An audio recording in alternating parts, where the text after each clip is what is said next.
যুদ্ধের প্রস্তুতি নিচ্ছে বাংলাদেশ। ঘোষণা মোহাম্মদ ইউনূসের। যার বিয়ে তার হুঁশ নেই, পাড়াপড়শির ঘুম নেই। বাংলাদেশের অবস্থা অনেকটা এরকমই। ভারত পাকিস্তানের মধ্যে যেখানে উত্তেজনা তৈরি হয়েছে, সেখানে যুদ্ধের প্রস্তুতি নিতে চলেছে বাংলাদেশ। ভারত পাকিস্তানে যুদ্ধ বাঁধলে কি বাংলাদেশও সেই যুদ্ধে ঢুকে পড়বে? বাংলাদেশের অন্তর্বর্তী সরকারের প্রধান মোহাম্মদ ইউনূসের মন্তব্য এমনটাই জল্পনা।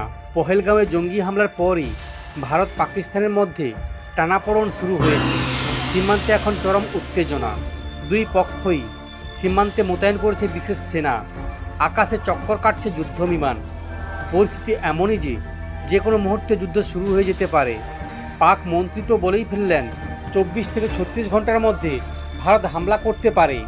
এই পরিস্থিতিতেই বাংলাদেশের অন্তর্বর্তী সরকারের প্রধান মোহাম্মদ ইউনূসের মুখে যুদ্ধের প্রস্তুতির কথা।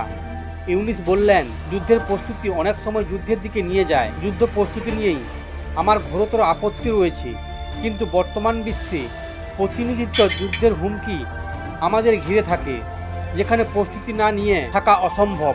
ভারত পাকিস্তানের টানাপোড়েনের প্রসঙ্গে মোহাম্মদ ইউনূস বলেন, সকালে খবরে দেখলাম আজকেই যুদ্ধ শুরু হয়ে যাবে, হয়তো গুজব।